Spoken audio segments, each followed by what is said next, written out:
Здравствуйте и добро пожаловать на канал Kaiju в деталях. Я Iain. Niet. Hello, welcome to Kaiju in the Details. I'm Ian. I'm Haru.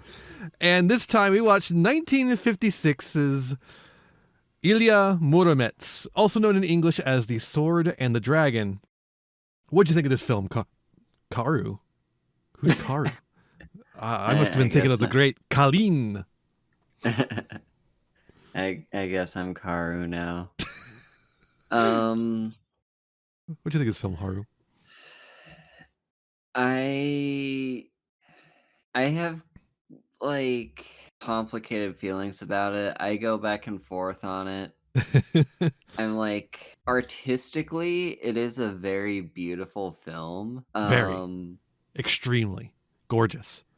It also loves to be like dark-skinned people bad, white-skinned people good. Yeah.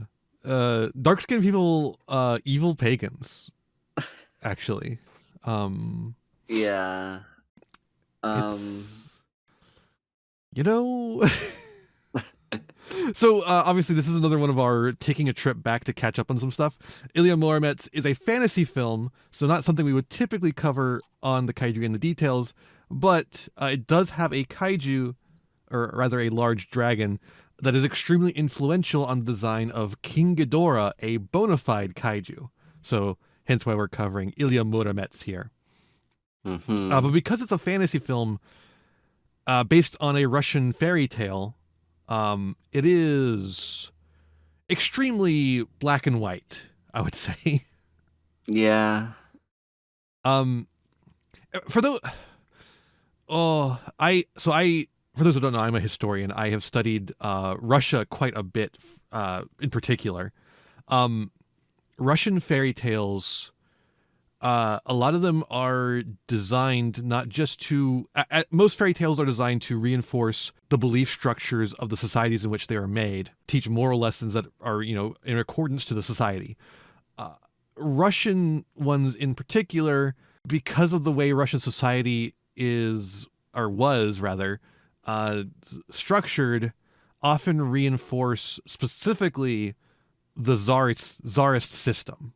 And for those who don't know, there's so a czar is not just a ruler of Russia. They are that, but they are also a holy being in and of themselves. The czar has the soul of Russia within them, the soul of the Russian people. Unlike the boyars who surround the czar, the nobles who care not for the people of Russia, the czar does care for them, according to the mythology of the czarist system. And the czar embodies their soul within him. This is why, actually, Rasputin was able to be within the royal court so much, because it was a symbol of the czar bringing the peasantry within the castle, because the czar speaks with the soul of the people of Russia. And also he was obviously healing their son by telling the doctors to stop bleeding him. So this film kind of brings that across.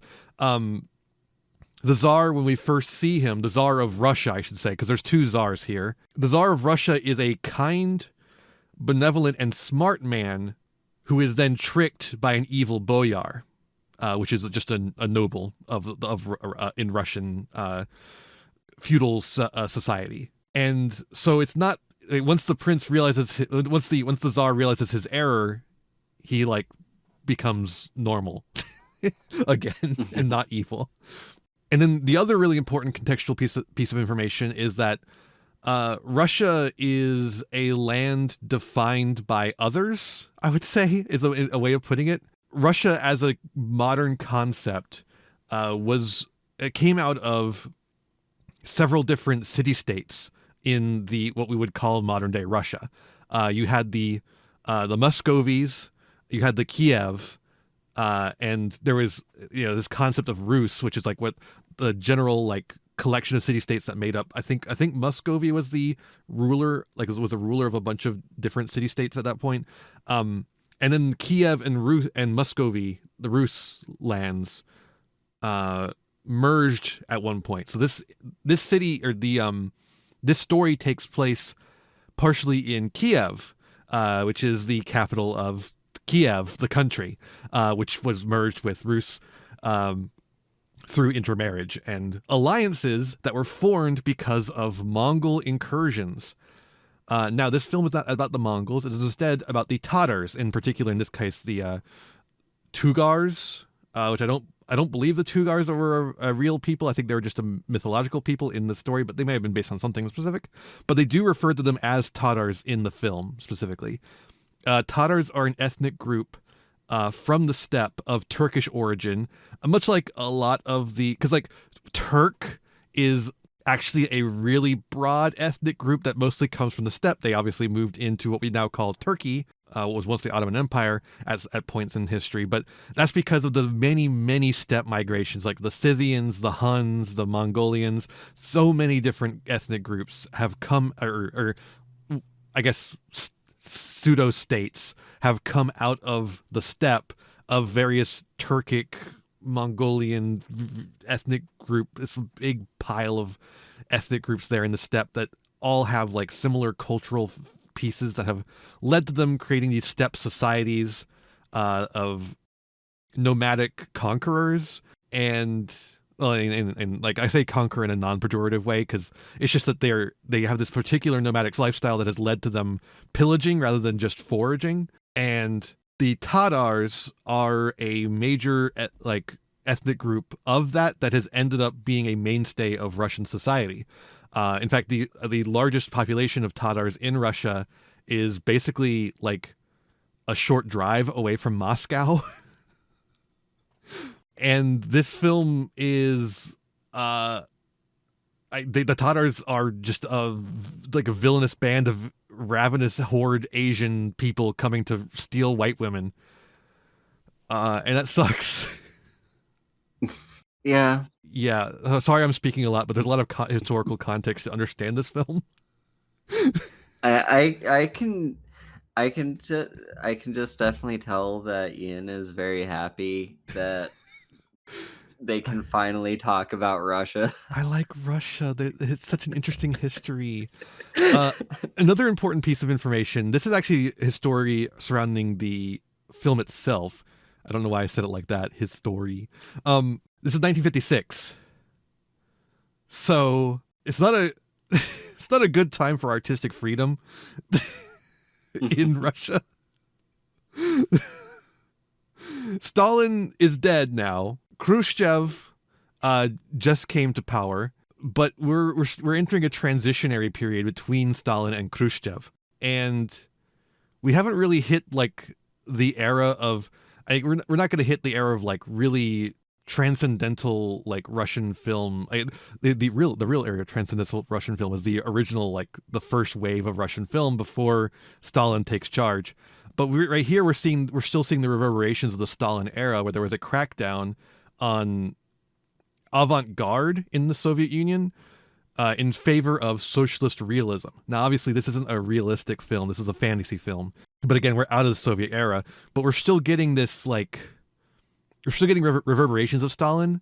And one of those is the Stalin crackdown on non-Russian minorities. Now, obviously, Stalin is a Georgian, as in not a Russian, but Stalin was very into the idea of nationalism as a way of preserving like Soviet power. And like this makes sense, right, to a degree, because nationalism is a really powerful liberating force in societies that are oppressed by other people, right? We talk about black nationalism or Vietnamese nationalism, these kind of nationalist forces that bust off the yoke of imperialism through their ethnic identity. And Stalin was very much in that camp. And so, while under the Lenin era, there had been an attempt to promote the various ethnic identities of the Soviet Union to show their pluralism together as one union. Under Stalin, there was much more of a recession or receding of that, to try and emphasize the Russianness of all people of the Soviet Union, and those that did not comply. Well, let's just say there's a Jewish oblast in the middle of Siberia. Well, not in the middle of Siberia, actually, all the way on the opposite side of of the Russia from Moscow. It's like close to Korea. That's how far away it is. And they just said, "Hey, you can have an autonomous state in the Soviet Union, but you got to be way over there." Cool. Yeah. It's not great. By the way, Putin does the same thing. He made some of the Chechens move after there was a big uprising of Chechens in the wake of the fall of the Soviet Union, and he just picked up the people of Chechnya and made them move somewhere else. Hey, Ian here in the editing booth. I just want to make something clear here because I was not exactly clear in the moment in the podcast. The Jewish Autonomous Oblast was not a forced migration of Jews in Russia. It was a voluntary migration.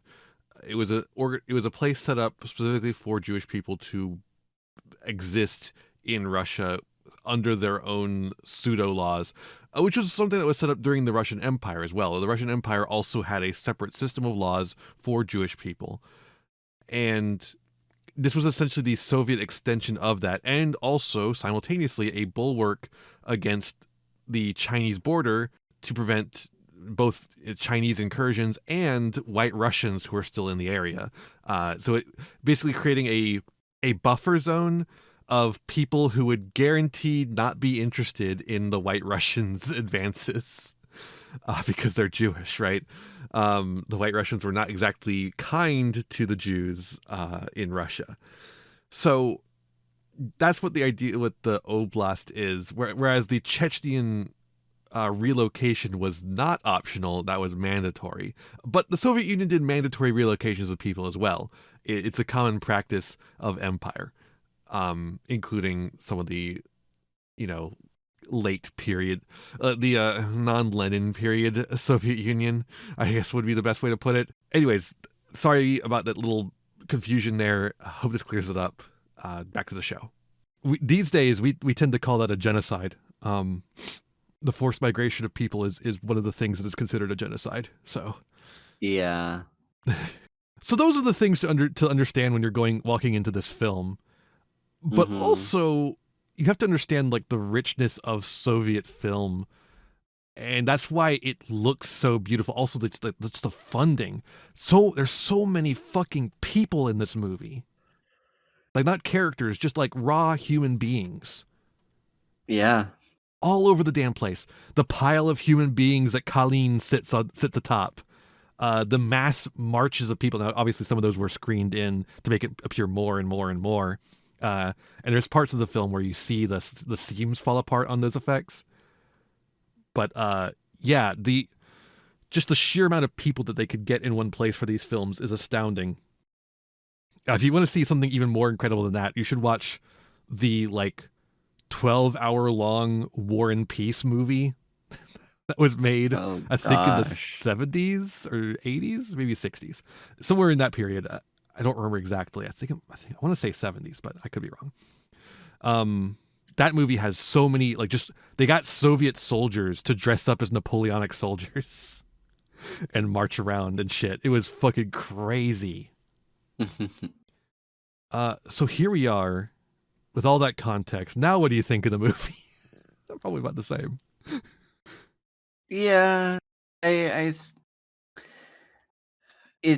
fascinating to learn all that stuff.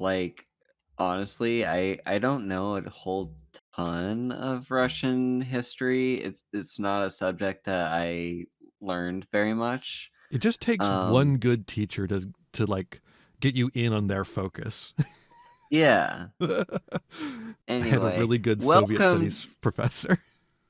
Yeah. Anyways, welcome to Behind the Bastards Movie Edition. because we're gonna be talking about history here. Um, The history of Ilya Muromets. yeah. So Ilya Muromets is actually like a long-standing fairy tale. It's not just something that there. It's not just like a generic fantasy film.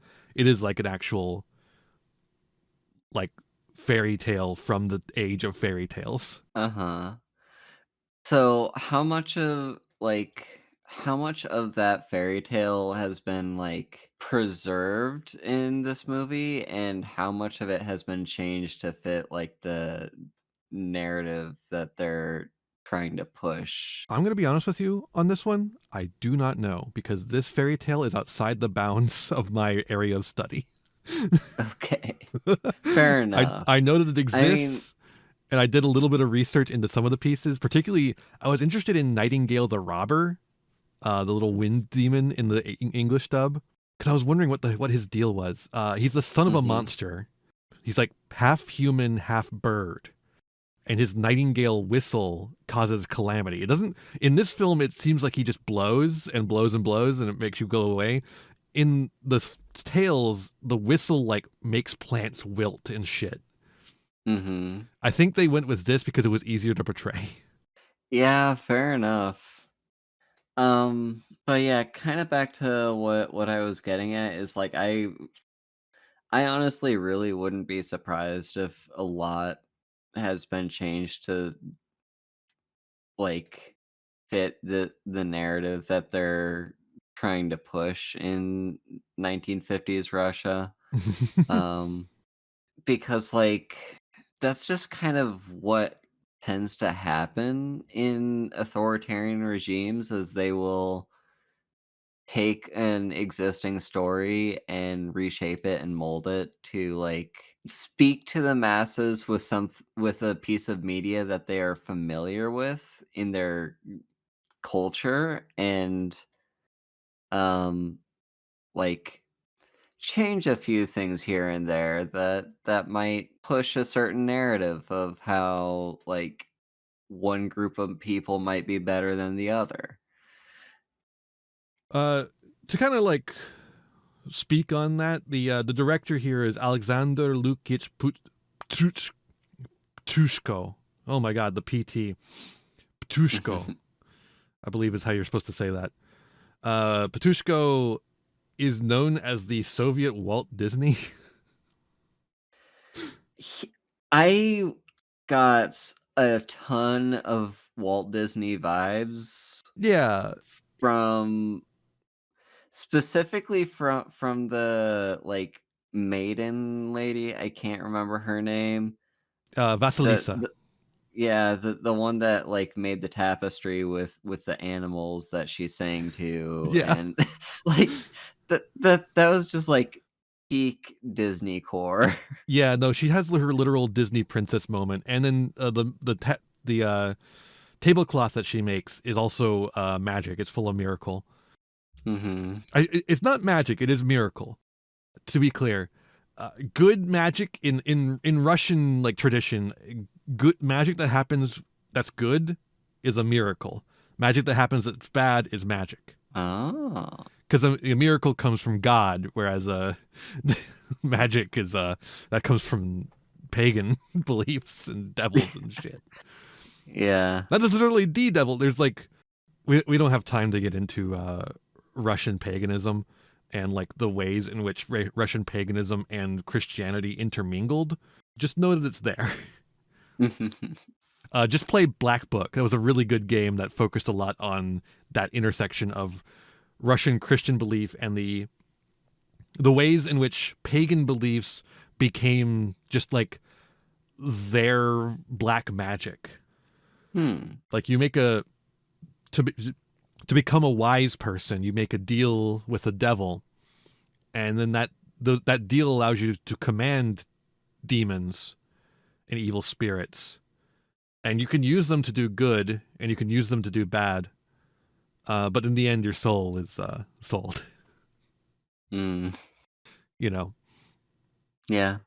But yeah, so Ptushko, also a winner of the People's Artist of USSR. So he really and that was in 1969, so well after this point. He never did anything that got him in trouble. And that's his career, like going from the early, you know, 1920s or late 1920s. I mean, up into the 60s. Like that's a lot of time working at Mosfilm and not getting purged or Yeah, in trouble. that's a long career to be working in the media. Yeah. And Mystery Science Theater fans will know him well because he is the director of not only this film, which became Sword of the Dragon, which was on Mystery Science Theater, but basically every single Russian fantasy epic that was on Mystery Science Theater. They called them Swedish. They were usually like Russo-Swedish or Russo-Finnish co-productions. I think they call them Finnish on the TV show. They're mostly Russian though. They're not really. A lot of them are Russian fairy tales. Some of them are Finnish, but most of them are actually Russian fairy tales. There's some of them were co-productions with Finland, and Mystery Science Theater got that mixed up because they were not an educational show; they were a comedy show. Luckily, we don't have to watch all of those, although they are, they're all going to be as beautiful as this one. I will say though, having watched now the unedited version of these films, because the versions that were watched on Mystery Science Theater were edited by Roger Corman, who we've run into before. He was a producer of cheap movies and a editor of cheap movies from overseas to make them viable to American audiences who refuse to read subtitles. And he recut them. And you know what? I'm not saying the recuts are good. There's some fat on this film that could be trimmed. Oh, yeah. There's a lot of scenes of the beautiful landscape of Ukraine that I did not need to see. Yeah, it honestly feels like half of the film is literally just people traveling, and most of it is just this one guy traveling. Yeah, and the traveling is all accented by landscapes, lots and lots of landscapes. Which it is very beautiful, but like Yeah. it kind of drags on. I think part of it is that this is the first Moss film to have CinemaScope, which we've talked about CinemaScope on the channel before. It's the super widescreen color, everything beautiful looking. And I think maybe that was part of it. It's just like, oh, we have CinemaScope now. Let's film a bunch of shit for it. Yeah. And you know what? Fair enough. I like to play with a new toy too, but maybe cut it out of your film when you're editing. Yeah. You gotta. I think there's a rule in making things that I don't follow as often as I should, which is that you gotta cut about 15% of your finished product before you're actually done. And this one could use it. This one could use it. What do you think of the performances? They were pretty good, honestly. Like, Yeah. honestly, all the actors did a really good job. Yeah. I think one thing to keep in mind when you're watching this film, another thing I'm making you keep in mind, you're going to have like 10 million things in mind by the end of this episode, Yeah. is that this is definitely like a more operatic film. Yeah. All the It's performances have this epic tone to them, like it's a Wagner play, right?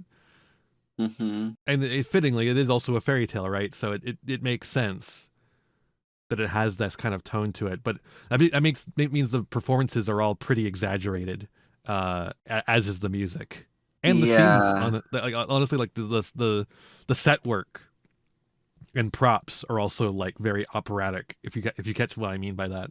Yeah. I mean, like, one thing that really stood out to me, and like, uh, it was it was a very impactful scene when, our main guy, like, like, very early on, basically, when we first meet him, and, like, those travelers come up to him and, like, give him like, drink to get the strength back into his body, and And Yeah. like as the strength is returning to him, the guy that gave him the drink starts singing a song about how like Russia's in trouble. You they're gotta save they're it. about how their entire like I don't know if society is the right word, but yeah, like they're basically their entire society is being invaded and pillaged by these like steppe people that are Tugar. stealing all their women. Like Yeah. Stealing our so wives and our riches. yeah, like he's literally just singing a song about the setup for the whole movie.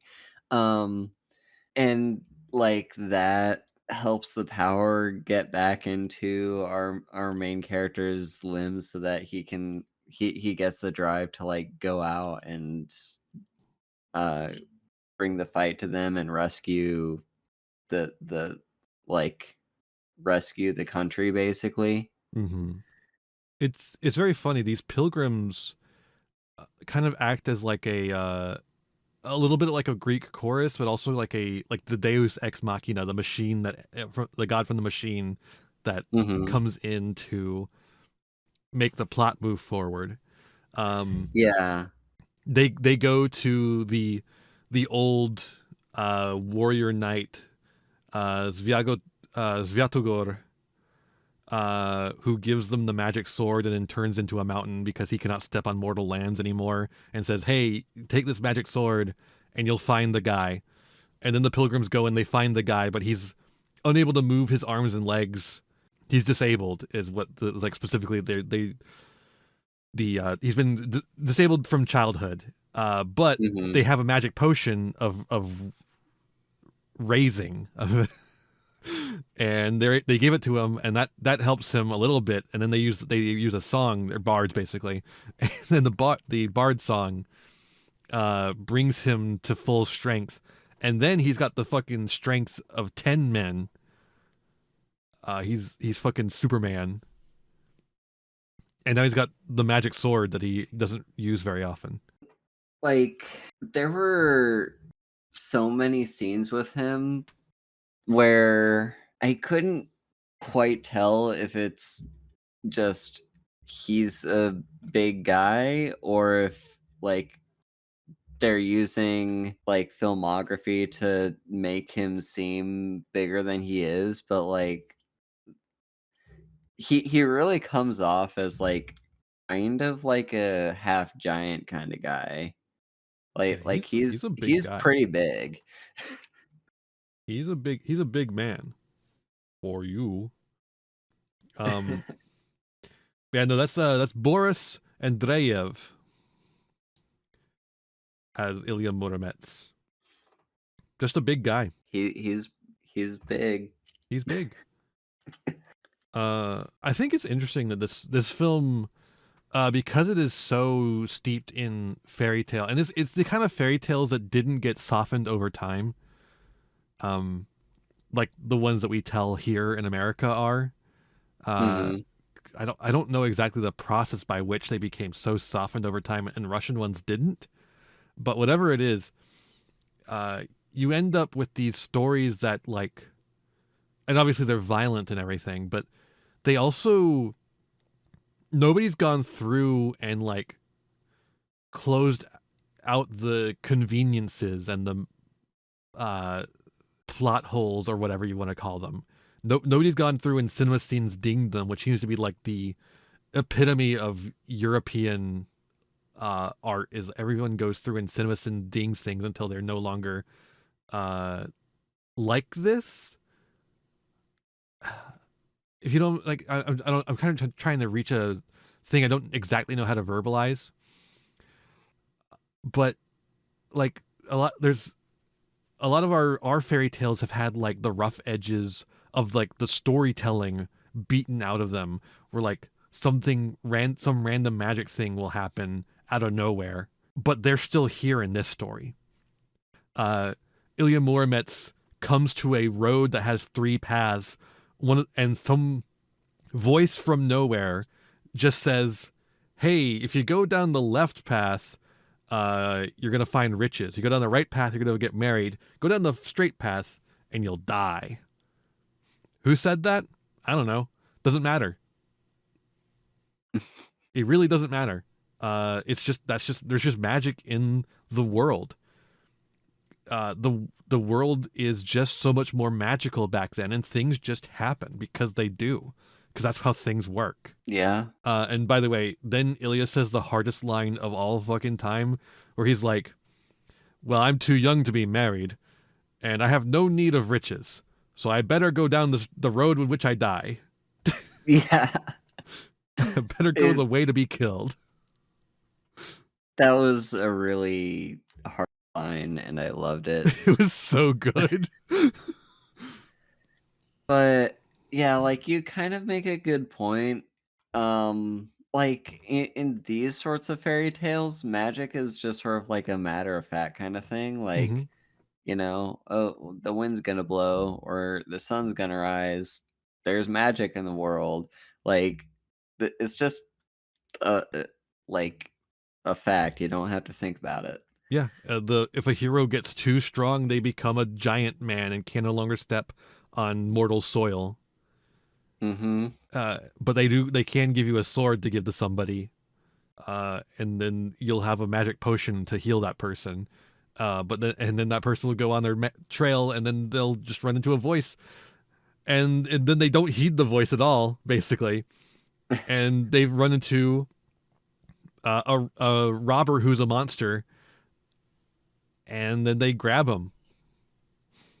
Yeah. And then present them to the Tsar, the Prince Vladimir. Okay, so we've gotten 30 minutes into this without actually talking about the kaiju. Should we talk about the kaiju that's in these details? Sure.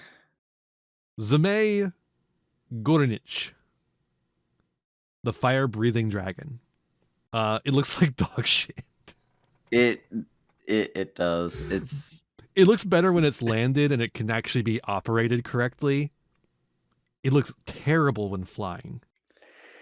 Yeah. But it does not look good at any point. Like, I guess my guess is like one, it's probably not super easy to make a like passable three-headed dragon. But also like probably 90% of the budget went to like the costumes and It's so the many people. and hiring all of those actors and like the the um I don't know how film worked in those days. Like would it cost more for them to film longer shots? Because if so, like, are they having to spend more money on film itself just to, like, film those long shots of So them longer traveling? shots wouldn't be more expensive, except in the fact that it just costs more film to do them, like more film per shot. But like long shots also take up more time in a film per shot, right? Yeah, It's all a matter of like how much film you're using, more so than anything else, like long shots versus short shots. and I guess my other kind of question about that is, like, is the is there a different type of film between, like, the some of the more typical black and white stuff that we've seen and this, like, colorful widescreen that we see here now? Yeah, I don't know what kind of film they're using here exactly, but there are very much several different types of film. Like even within black and white film, there are different types. There's the more standard type of film, and then there's safety film, which doesn't explode. Which Uh-huh. the other type does explode, which is why we don't have a lot of old films anymore because they explode. Um, they're extremely highly flammable. yeah. So I don't know. This is just a thought, but I'm guessing that like the type of film that they would have to use for this kind of filmography would be slightly more expensive to produce. I don't know by how much. I don't Like it know. Uh, Unfortunately, I don't have any information on any of that as best I can find. There information on the production of these films is as best I can tell a little less than available. I mean, it's kind of hard to get a lot of information on Soviet history in general. yeah. A big problem is that because of the Cold War, there wasn't a lot of there was some, but there wasn't as much historical like trading of information as you would Mhm. want. And in the Putin era, Putin keeps a lot of that shit under lock and key and does not allow Americans to look at it. Yeah. Well, anyway, I guess back to my main point off of that tangent was just I'm thinking probably 90% of the budget was spent on 90% of the film, and 10% of the budget was spent on making a monster that shows up in the last 10 minutes of the movie. Yeah, I think there's enough stuff in this film to be like that's where all the good stuff is going. Like I don't know, the dragon just does not look very good. But I realize it's supposed to be ugly, but it really does not look like a dragon. Mhm.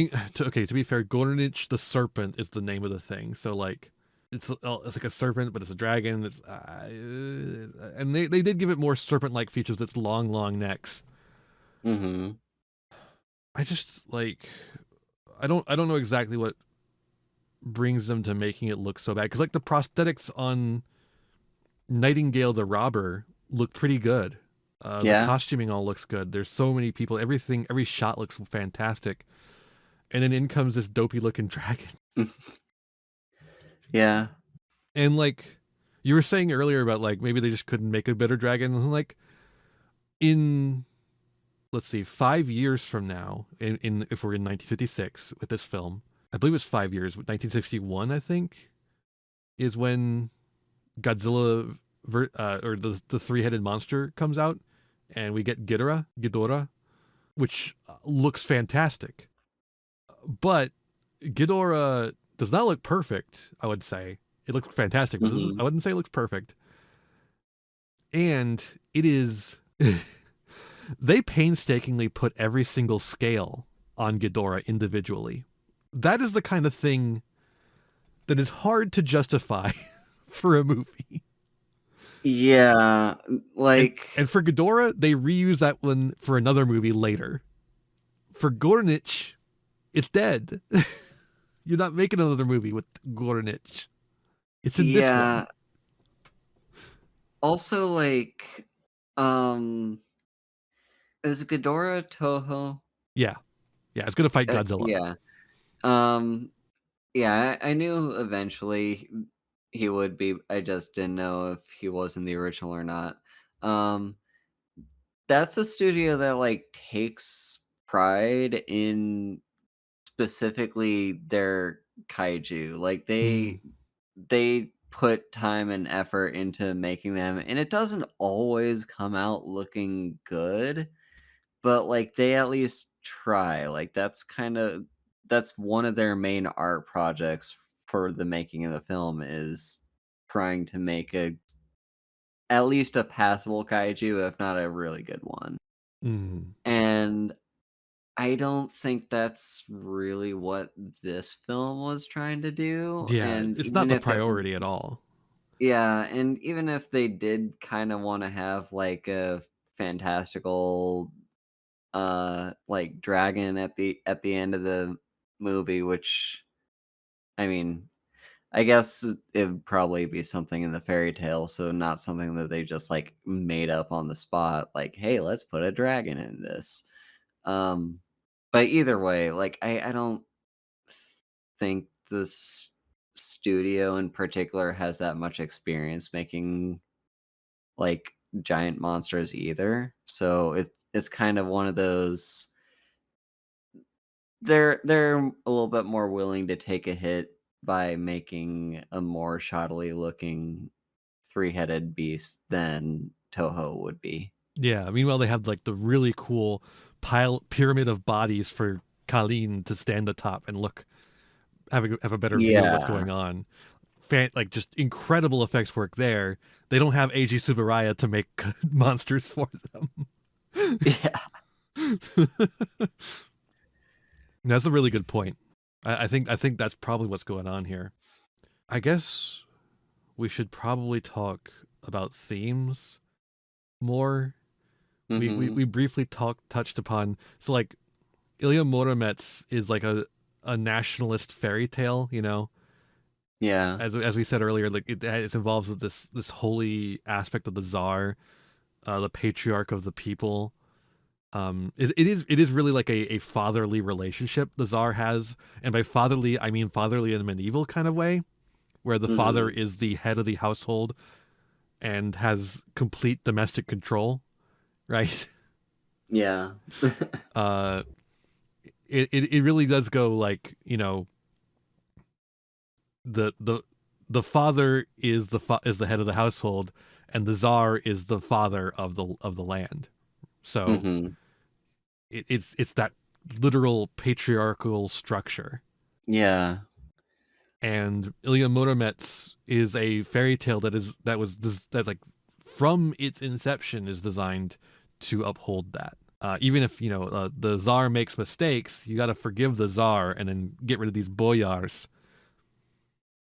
And the boyars have been like an enemy of the Tsar for a long time. They're squabbling little nobles.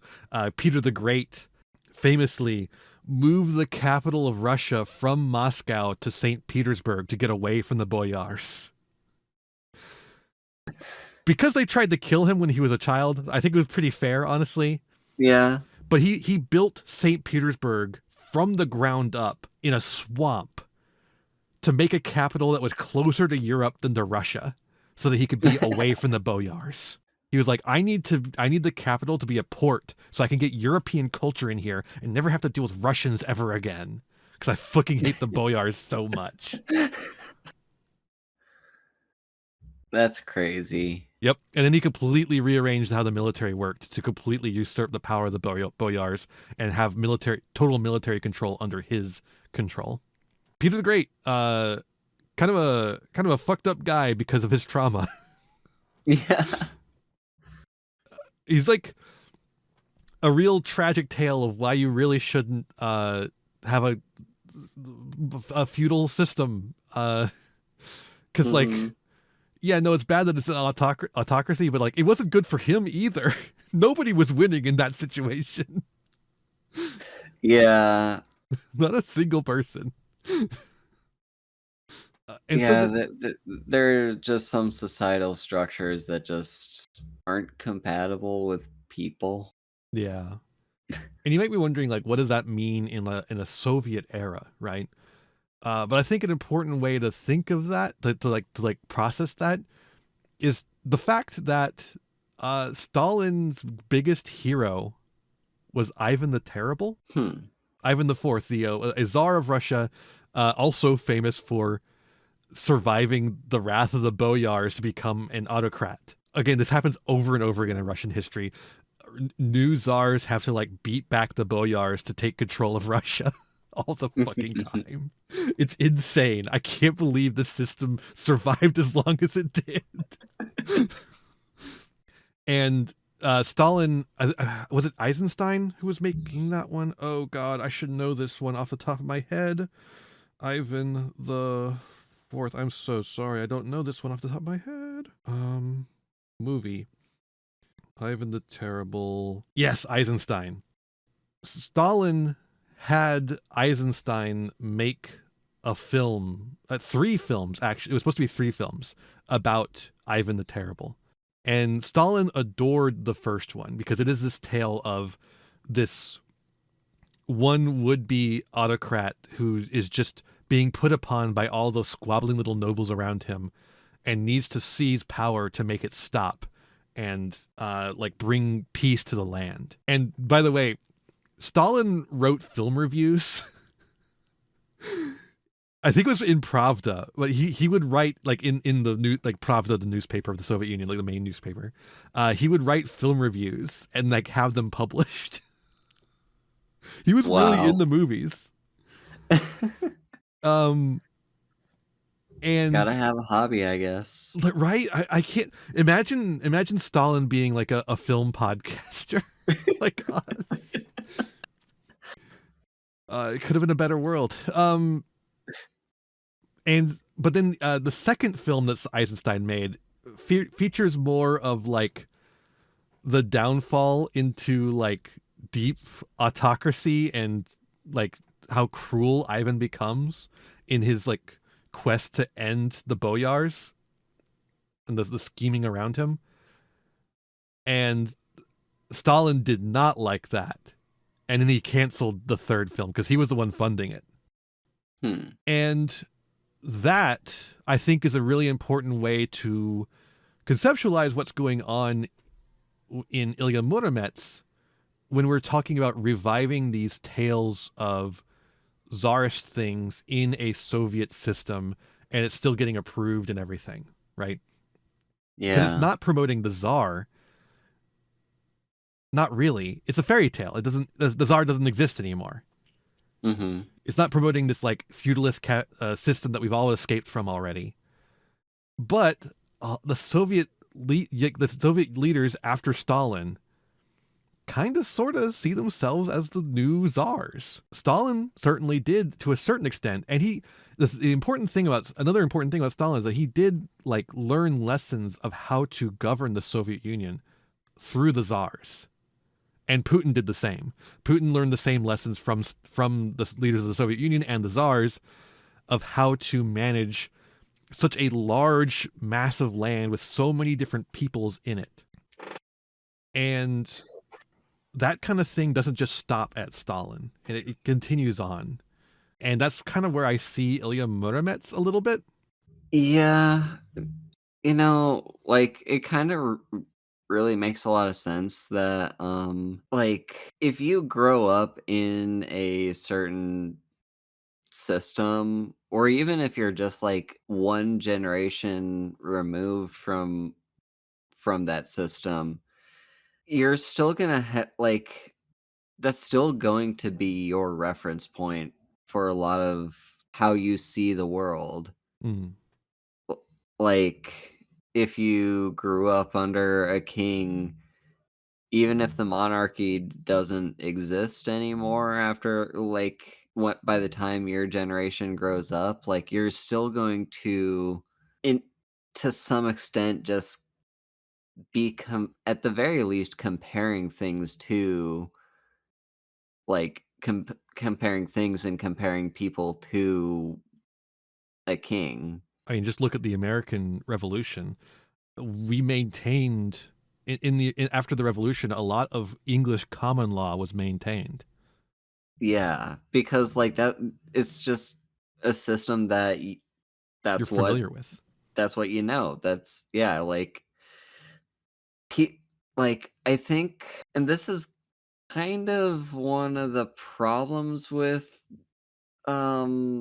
like, reforming broken systems, is that people get too comfortable in certain systems. Mm-hmm. And so when a revolution does happen, when those systems are finally in a position where they can be torn down and you can rebuild something else, a lot of what's going to be left over is going to be the broken pieces of that system that you just destroyed. And so it's like, you can't really start from scratch.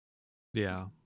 Like, people are gonna build off of, the czars, or they're gonna build off of the imperials, the monarchs, the democracy, whatever system they, like, grew up under, and, like, there's gonna be some shadow of that left over. Yeah. I want to stress that I'm not saying that this film is a Soviet propaganda film.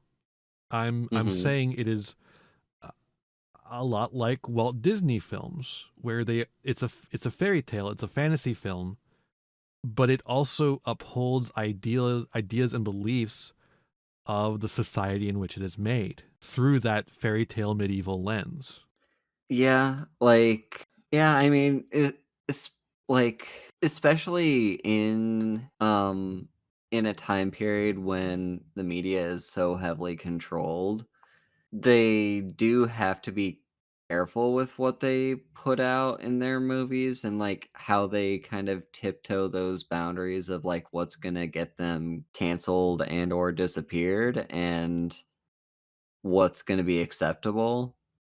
And I'm not even sure like to what degree any of this was conscious or unconscious, right? Whether you're just consciously reproducing the ideas or what.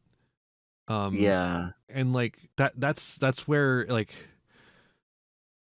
I think we often when we look at Soviet film, we are very often looking at it like okay, so what are they we look at it too often from and we're doing this a little bit right now, but we look at it often too much from a lens of like this is what's being censored and this was not being censored, right?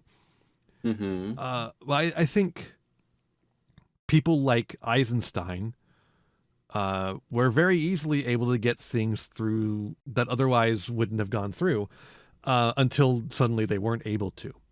And there's always this push and pull between censorship and art, because a lot of the people who are doing the censorship are artists themselves to a degree. Like at a certain level, there is an artist that is saying don't do this. Like there's a person on high who is saying don't do this, but once you get to a certain level, there's an artist saying don't do this, and that person is going to like still have their artistic sensibilities. And honestly, the people at the top just don't get it sometimes. Yeah. If you want a good example of this, we're going to cover a film in the far future. It's going to be in the 80s, I believe, called Pulgasari, which is an adaptation of an old Korean fable, which is funny because we're talking about fables here, where a giant monster saves a village from an evil overlord, and then but then it starts to eat all of their iron, and they no longer have any iron, and so they have to kill the giant monster. And this was made in the DPRK, the Democratic People's Republic of North Korea, Mhm. by a kidnapped director. We'll get on into all that later. But because the people at the top are not like the people at the top and are in a autocracy are not creative people. They're smart people, usually, sometimes, because they have to be smart in a certain kind of way to get to that position. But they are not creative, not in this way. So they don't get what they're seeing as much. They don't Mhm. understand. And so things slip through. But in this case, it's replicating a czarist fairy tale. And so if you're just making a czarist fairy tale, that's just going to naturally appeal to these kind of peoples, because it's a nationalist fairy tale that serves both as a entertaining thing that shows the splendor of Soviet film, and also it has like some nationalist elements that kind of reinforce this Russian identity, and that's good enough Yeah. for you. Or maybe you don't even know. Maybe you don't even recognize in that part. I mean, you probably do, because it is like it's like the Hall of Presidents, right? When Disney makes the Hall of Presidents, he knows that he's reinforcing the nationalism of America. That's what he wants. Mhm. Like he's not dumb. Nobody who makes these kind of things are dumb, right? And so that's what I'm getting at with this kind of thing, is that I don't know that there's anything that's specifically being censored. I think there's a guy who wants to make these Russian fairy tales come to life in the film and create stunning visuals.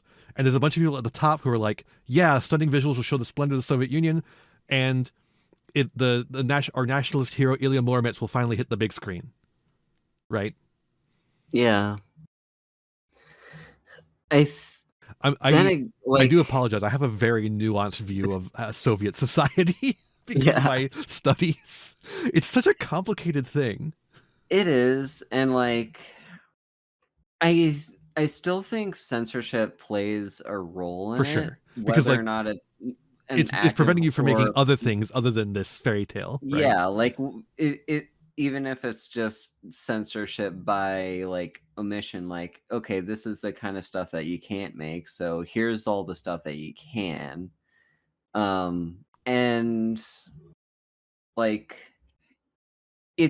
I mean, we've talked about this on the podcast before, how sometimes, like, how very often there's like some deeper meaning to why a movie was made in the first place.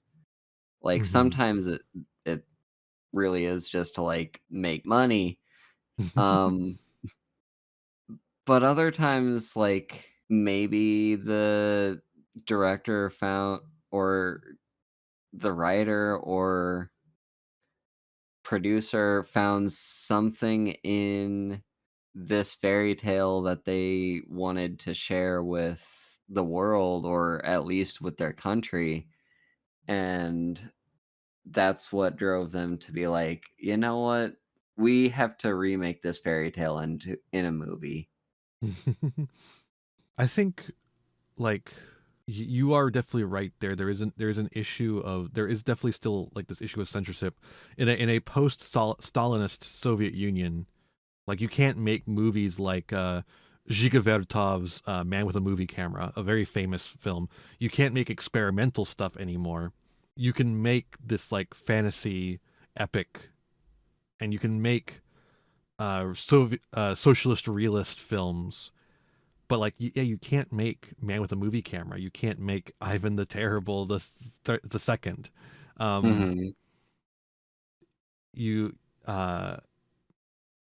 there are still things that are off limits. Um, and so you do get those get filtered out. People are still making what they want to make, but maybe not the one thing they want to make. Yeah. It narrows it. It's funny though. Speaking of like old Soviet film before Stalin, this the Soviet film actually like kind of ties neatly back into like it there's a tying in and a tying out to the kaiju film, or at least to Japanese film. Um, because Sergei Eisenstein, one of the like forefathers of Soviet film, and thus one of the forefathers of film itself, modern film as we know it. Um, who I was also obviously I was talking about with the Ivan the Terrible movies. He also made Battleship Pochomkin, lots of classics. Did he make Mr. West Goes to Russia? I like that film a lot. I don't remember if that was him or not. It might have been someone else. Anyways, I did a big study. There was a bunch of different filmmakers I worked with, and I get them mixed up a little bit now because it's been almost a decade since I wrote that. Oh, passage of time. Anyways, he actually studied kabuki theater in Japan, and the framing, the blocking in kabuki theater is like it partly inspires his style of filmmaking, the way he blocks out shots and the way he frames them. Hmm. He does say some kind of fucked up shit about Japan not using. He's like, Japanese films are crude and they could really use a kabuki style to them. He's like, Wow. there are no great. This was a long time ago, obviously. Like, I don't even think the original Godzilla was out by this point, much less any like Kurosawa pieces. But it was something to the effect of like, there are no great Japanese cinematic accomplishments because they refuse to use kabuki theater blocking in their films, which is this very strange, specific complaint that only a filmmaker could make. Yeah. And then, as we've said at the top, whole reason we're watching this film, Gurnovich, or whatever its name is, the serpent, inspired King Ghidorah's design with that three-headed dragon, the three-headed dragon on very long necks look. Luckily, King Ghidorah looks a lot better than this. But you might be wondering, like, okay, so America got these films by way of Roger Corman. How did Japan get them? Well, as we've discussed a couple of times on this show before, there was a major strike at Toho Studios where a large number of the employees there, including directors and various other positions, because that's how the studio system in Japan worked, where like they did studios didn't hire out directors to work specific films and whatever. They were like free agents. In Japan, this because of the way partly because the way Japanese monopoly law works, it's just like entirely different structure. Toho actually like hires directors full time and then sets them on projects, or at least used to. I don't know if they do that anymore. And a lot of these people went on strike in 1947, just a couple of years before Godzilla. These strikers did not get their demands, and they went on their own. They actually left Toho to form their own film studio, Shin Toho, because apparently you could just do that. You could just call yourself New Toho. And Shin Toho ended up being one of the big 6 film studios of Japan in the golden age of Japanese cinema. So you had Dai, which we're going to get to when we cover Gamera, Nikatsu, Shochiku, Toei, which you might know for Dragon Ball Z anime, and Toho, and then Shin Toho. And because the strike had like these communist sympathies, Shin Toho was also importing Soviet films, including Ilya Muromets. And so Japanese filmmakers were seeing Soviet films, and they saw our friend from Ilya Muromets, the silly little dragon. And that combined with another film we'll be covering in the near future, The Three Treasures, where we see Orochi, the divine dragon of Japanese legend. Those two things combine into Ghidorah, as we will see in many episodes, because we have so many in between.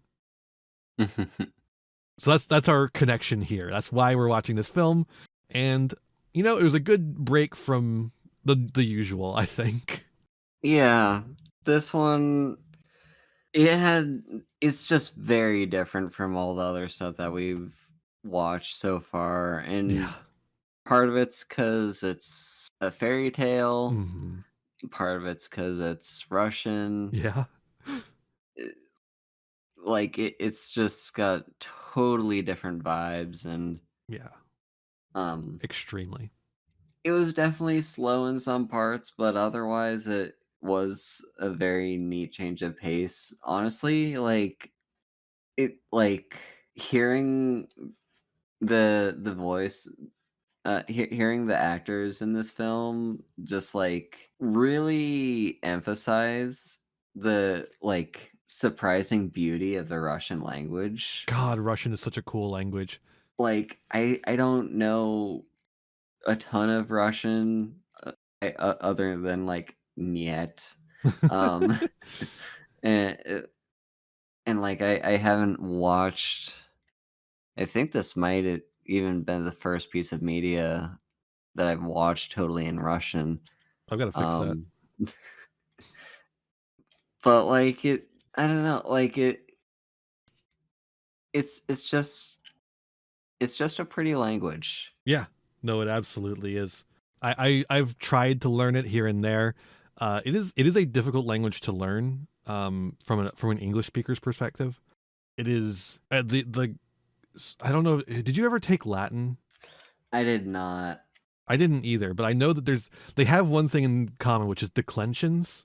Russian has it doesn't not have a grammar, but its grammar is looser, a grammatical order of words, I should say.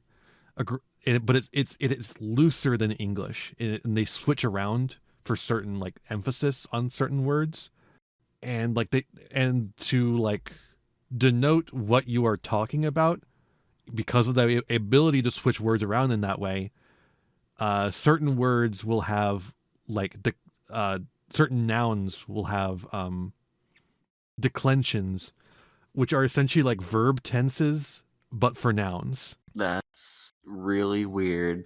It's how you denote like what is the subject and what is like in your when you talk about like who is the subject and then what is the object, right?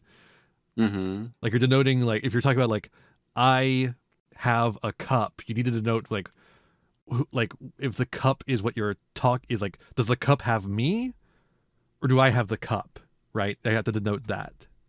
Mm-hmm. And instead of word order being how you denote that, there is declensions, which denote that instead. And in that case, you can actually change the word, change the order of the words, and say something instead of saying "I have a cup." You could say "A cup have I," essentially. Huh. Usually, there's a specific order you tend to use, but like you can switch up which makes the poetry that there's. I'm sure you noticed in some cases that the subtitles were rhymed with each other, like they were saying something that kind of rhymed. Mm-hmm. The poetry of the Russian language is just there's so much option for it because of your ability to switch around words like that. That's really neat. Yeah. It learning that was kind of like when I learned that the Japanese language having a not quite a syllab. I learned this recently. It's not a syllabary based language. It's close to one though. It's like something I don't remember the name for it exactly, but it's like close to a syllabary, but it's based more on the what is it called? Just the not the syllables, but the something else. Let's not get hung up on it. But when I learned that like not quite syllabary based language allowed them to like rhyme things easier, so that their Mm-hmm. rap sounds fucking insane. Yeah. Japanese rap is crazy because they can rhyme almost anything. If you haven't listened to Japanese rap, you should do it. Probably Russian rap is probably. I haven't actually checked out Russian rap now that I think about it. I do know a couple of Russian like post-punk bands. Nautilus, I believe, was one. They were like they're in the soundtrack of a film called Little Brother, I believe was what it's called. Which is essentially like the Russian James. No, not Russian. It's like Russian John Wick a little bit. That's the best way I can think to describe it. Featuring Daniil. Good movie. Although it kind of like it speaks to a Putin era of Russia where somebody just like the Russian people kind of just want somebody to stop the chaos of the post-Soviet collapse. And Putin comes in and does it. Here and then like instead you have this like John Wick type character who is he's not doing like on a national scale, but he's like taking charge of his own life in this criminal underground of post-Soviet Russia. Very fascinating film in that lens. Otherwise, it's just a really cool action flick. But it features a lot of like post-fall music, which is very like American grunge inspired. It's interesting. Grunge and punk, obviously. Yeah. I should stop talking about Russian film. And Haru, do you have anything else about this movie? I don't think so. One little like another little example of how magic is just like it exists and is in everything. It is like when our main character guy is like getting the blessing from I guess it was his parents to like go off and save the world or something. The guy like gives him a I think it was a horse. Yeah, it gives him a little like foal. Yeah, gives him a foal and is like it might not be strong enough to carry you, but if you like bathe it in morning dew for 3 days, it will grow strong enough for you. And like it's just those weird little things that like like it, it it it's just not something that you would really find outside of a fairy tale, where it's Yeah. just like, use morning dew to magic, Well, you have to remember he or runs a I guess farm. miracle. He runs a farm, and in Russian folklore, the people who run farms, and particularly shepherds, but this is not a shepherd, have more acuity to the magical nature, like to like Mhm. magical thinking, because they need it to run a farm. Yeah. Like shepherds in Russian folklore are like usually warlocks, essentially. Like most shepherds are have like done the deal with the devil to get their chernoi or whatever, the demons to work for them. Hmm. It's important to remember that most witchcraft is actually just like traditional healing methods Yeah. and like just folk knowledge in general. And it was labeled as witchcraft as Christianization happened. I mean, it was still magical in thinking and practice, to be clear, but it was just folk knowledge. It was part of your belief, but it was not necessarily like a part of your religious structure, right? If that makes any sense. Yeah. Actually, funnily enough, I have been reading up on this, because for those who don't know, I've been kind of dabbling in the occult myself. Um, and I was actually like curious about how magic comes up in various other traditions. And I came across this one, um, I guess it was a blog post detailing how magic is like represented in Germanic society, like specifically like the northern Germanic, where there's a bit of overlap with Norse. And like it seems for them a lot of magic actually kind of was ingrained in their like cult, like their pagan religion. And so like in practicing magic they're also practicing their faith, but Yeah. also by in practicing their faith they're practicing magic. So we're talking about a society that doesn't see the difference. Yeah. There is no separation between the spiritual world and the regular world. There's a separation between the world of the like the dead and the world of the living, but that separation is not as clean cut as you might think, or at least it's not as hard to breach. I should say it's clean cut, but it's not as hard to breach. I mean, hell, even in this movie, we saw the pilgrims that just go to the land of the spirits to talk to the ancient warrior who can't step foot on mortal soil. Yeah. And he's like, I can't go over there because that's mortal soil. They're like literally just talking to a guy who doesn't exist in the mortal plane anymore, right there. And they haven't left the mortal plane. There's just like a line dividing it. Mhm. It's an entirely different worldview from our modern, like, secular understanding of the world. Yeah. So it's not like, oh, I'm going to go to church and do some magic today with my pagan gods. It's something you do every day. It's ingrained in your entire lifestyle. Yeah, magic is just like it's something you practice, but not that it's a very different kind of practice from like having to put lots of effort and study into understanding how it is it just It's is. not like Harry Potter. Like yeah, it just is. Magic just is a part of everything in how you see the world, and it's It's a part of the natural world. There's no again, there's no separation between supernatural and natural. The supernatural is natural. yeah. And, like, just engaging in magic is just as natural a process as, like, like, taking care of a field so you can grow food.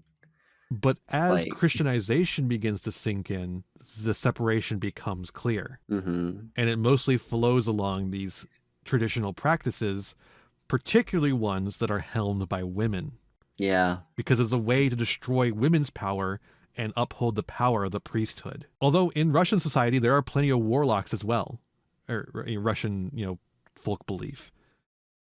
Shepherds are not women typically in Russian society. Were not women typically in Russian society. They were men, but they were still warlocks. But it's all about breaking down these areas of folk power that are stemmed from folk practices of, like in the case of shepherds, their ability to call sheep and everything, like their ability to divine where sheep had gone and to stave off the spirits of the forest from taking the sheep. Yeah. But everyone has to respect, like, even in this Christianizing society, everyone has to respect the Lord of the Woods. You gotta offer tribute, even though it's a devil, even though it's a demon, because otherwise it's gonna steal your fucking sheep or your children. Yeah. A priest can only help so much, and because of that, that's where you really end up with this film. Is it fits into this kind of area, but it also is like we're in this film, we are making a separation between pagan and normal people. They don't ever say the word Christian. They just, because it's a Soviet. I do wonder if they would have said, they say the word holy often, but they never say the word Christian, because Christianity officially is not allowed in the Soviet Union. Mm-hmm. Although it was allowed briefly during World War, like the late stages of World War II, as a motivating feature, and Stalin was put as the patriarch of the church, which is awesome. There's some paintings of patriarch Stalin. It's Oh my really gosh. cool. Anyways, brief digression aside, uh, I do find that interesting as well. The separation between pagan and not pagan. Yeah. I wonder if that's like kind of part of it. Like we're emphasizing the fact that these are pagans and they're like foolish religion worshipping people, and we can't say that these people are atheists because that's obviously not true. It's a historical epic. They're not atheists. Everyone knows that they're Christians. Mm-hmm. But we're not going to say that they're Christians either, because that might get us in trouble. Yeah. We could say things are holy, but maybe that's just a turn of phrase, right? Because he's talking about the holy Rus. He's never talking about like a holy relic. He's talking about the holy land that he lives in. The land that he fights for. Rus. Which, by the way, he always says he's going to Kiev, when he never says he's fighting for Kiev, which is also kind of interesting. Yeah. I also have a couple of things I wanted to cover before we left off. Number one of which is that the fat suit that they have for the big guy who comes to warn them about Kalin's demands does not look very good. The prosthetics on the Nightingale the Robber are good. And also obviously it's fat phobia, but like I think it's just them, they're trying to show how decadent they are, but it's not good. It's not good. That Disney princess scene that we talked about, there's some interesting effects going on there, which is that they have a bunch of taxidermied animals doing robot. They have like a bunch of animatronic taxidermied animals, or maybe they're not taxidermied. Maybe they're more like the Disney ones where they just cover them in fur that they got from somewhere. I like particularly the heron on the working the spinning machine. That one was pretty fun. Mm-hmm.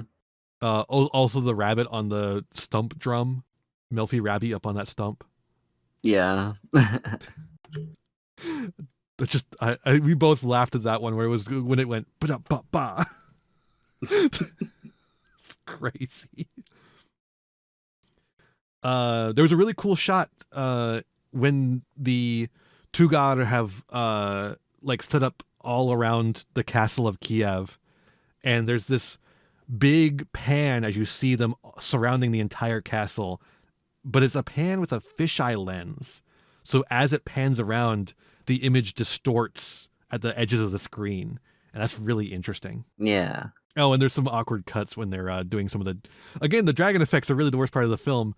There's some awkward cuts when the dragon shoots fire and the people just disappear seconds before the fire appears. Very strange. I would have tried to do that a little better if I could. I don't know. Like, at least cut the people out when the fire hits instead, so the fire obscures it a little bit more. I don't know. Maybe that's just how it lined up. Like with when they were recreating the shot, that might have just been how it lined up, and they couldn't do anything about it.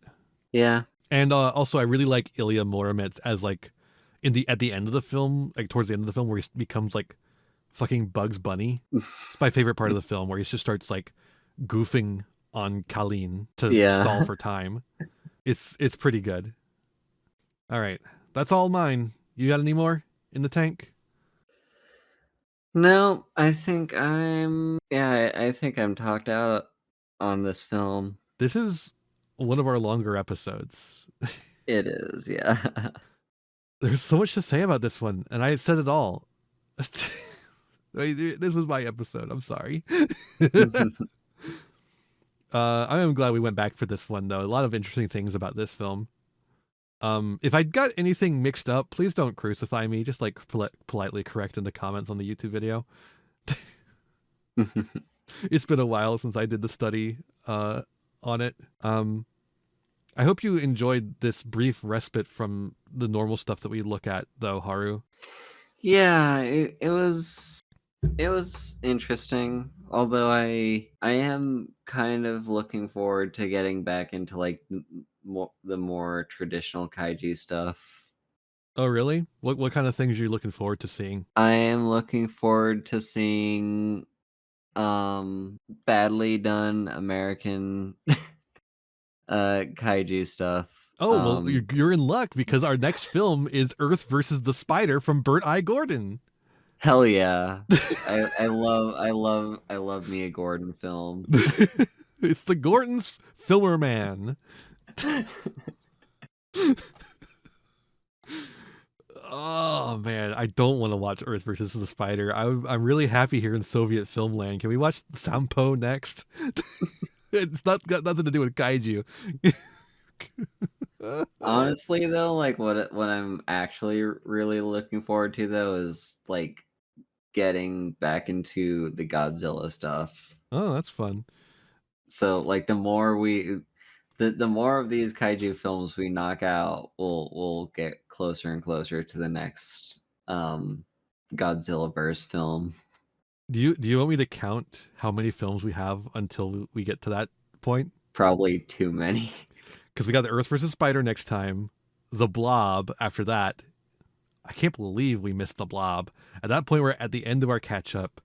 We go to the giant behemoth, the giant Gila monster. Hold on, that was 1, 2, 3, 4.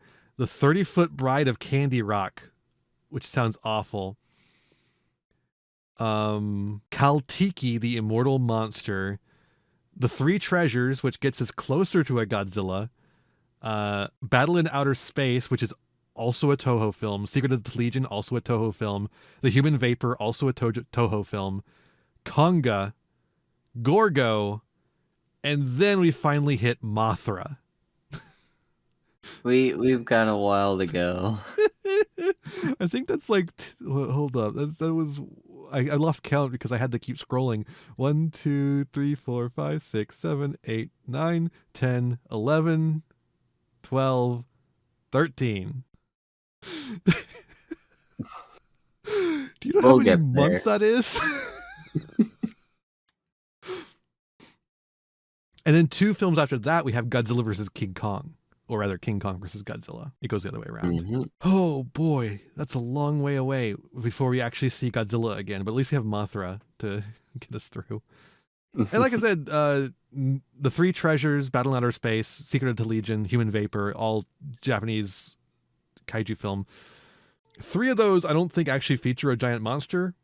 So they're more of the small scale ones we've looked at before. But even those are far away because we still got to get through Earth versus Spider. Well, next time, Bird Eye Gordon. Thank you so much for listening. I hope you enjoyed. You know where to find us. It's Them Pod Ian on YouTube and any podcatcher of your choice. Kaiju in the Details. That's all you got to do. It shows right up. You can give us like reviews and stuff on various websites, and that helps us. Isn't that neat? Isn't that cool? Haru, where can people find you? I am Haru Hayes, a puppy girl VTuber who sometimes streams on Twitch when she remembers to.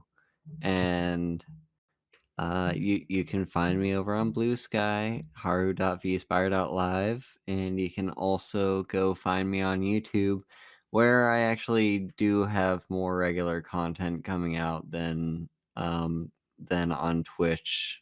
So if you're missing the Haru content, go subscribe to my YouTube. And I am Thempire Ian, vampire VTuber and card game extraordinaire. On my main channel, I do what I've been calling otaku studies, which means I'd still do all the Yu-Gi-Oh stuff I normally do, but I also do video essays about your favorite kaiju films. I just released one on Godzilla vs. Destroya. It's absolutely massacred on YouTube because of copyright issues, but it is still there. You can watch it.